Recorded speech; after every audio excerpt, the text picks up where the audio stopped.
This is the first video that I am going to be posting on my channel. It's called Math Magic. And the goal of this channel is really to go over different concepts and mathematical logic and to explain it in a way that I wished my teachers would have explained it to me when I was learning, but didn't. So sometimes when I was learning math, they would teach me a certain concept and they would go over 4 or 5 questions and I would eventually try to respond to them and repeat back to them what I believed I was hearing from them. And sometimes when I would repeat back what they had told me just to make sure I was understanding it correctly and getting it right, they would say, yes, exactly. That's exactly how you should be thinking of it. And sometimes I would think to myself and say, well, why didn't you say that in the first place? Why did we have to go through 5 problems and all these examples? Like, are you trying to look smart? Like, are you trying to make whatever you know seem hard to make yourself look cooler? And I think that's probably a lot of what may be happening with some tutors out there, especially the younger they are. And that's unfortunate because it's really causing issues and problems with people out there. It's really not as hard as you might think it is.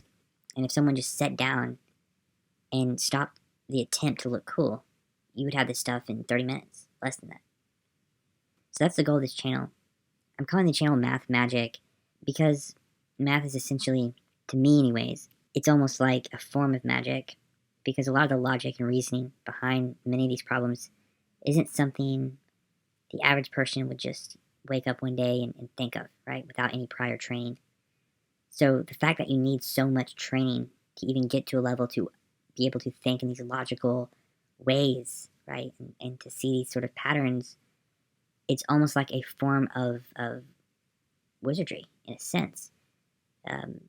Not actually, but a lot of people that I know, there's a very famous YouTube channel called Math Sorcerer, right? He calls himself a math sorcerer. Many full-stack developers that I know, they like to refer to themselves as wizards, right? And they refer to people, just normal people, as muggles, right? People that don't know how to code, people that don't understand computers, right? They refer to them as muggles. And that's really the reasoning behind this name of Math Magic.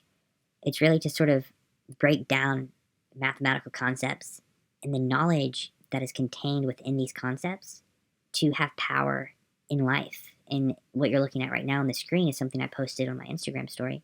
And it's a maximizing revenue problem. And this specifically has the direct ability to increase your wealth.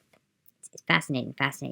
If you didn't know this, and once I go over this in this video, this is going to be part 1. There's going to be part 2 that actually goes into the algebra behind it and like breaks it down more.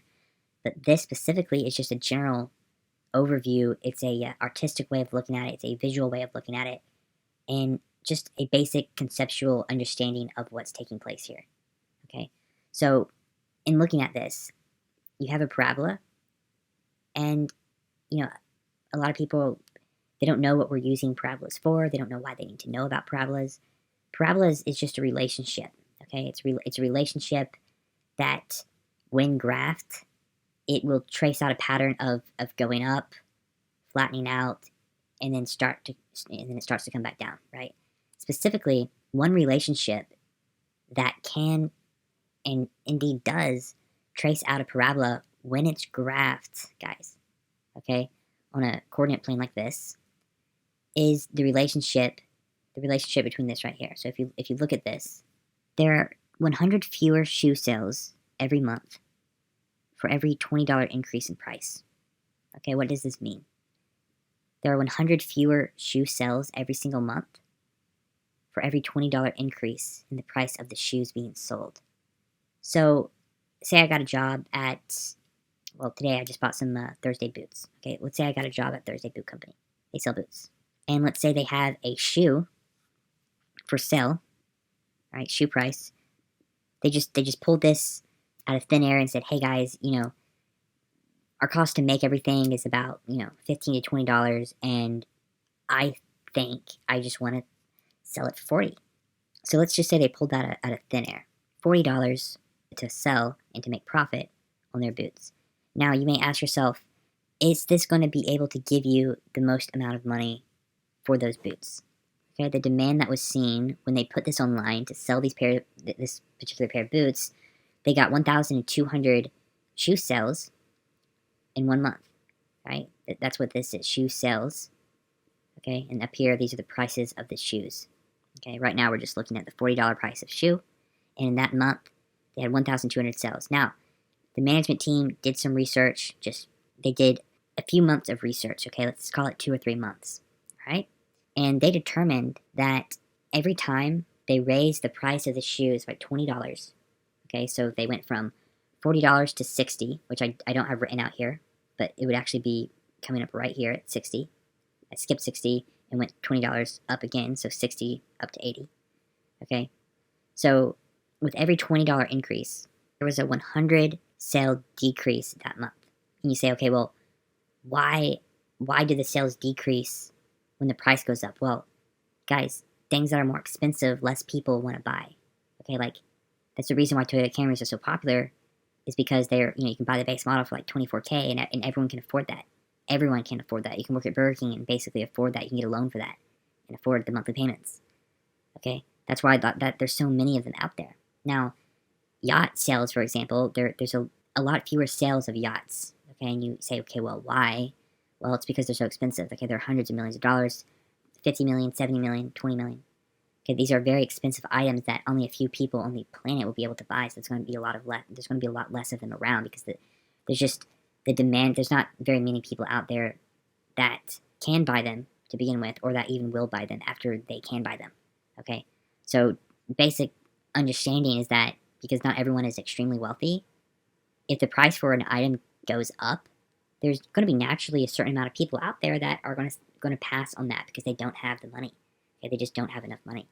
Okay, so that's why when the price of the shoe goes up by $20, and then they test it for a whole month of sales, they find out that 100 fewer people are buying that shoe.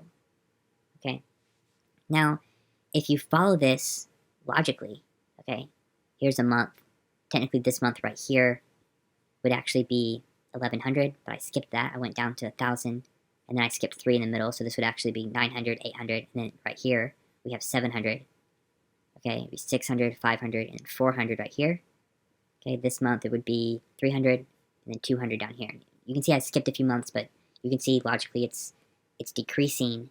With every $20 increase, guys, the sales for that month is decreasing by 100 sales per month. Okay. Now, the idea of the max revenue is to find out the combo of price and sales per month that will give you the max revenue. Very simple. If you write each one of these months out and just look at them and add them up, I added the ones that I added up here. You can see price is continually increasing, and with price increasing, the amount of sales every month is continually decreasing.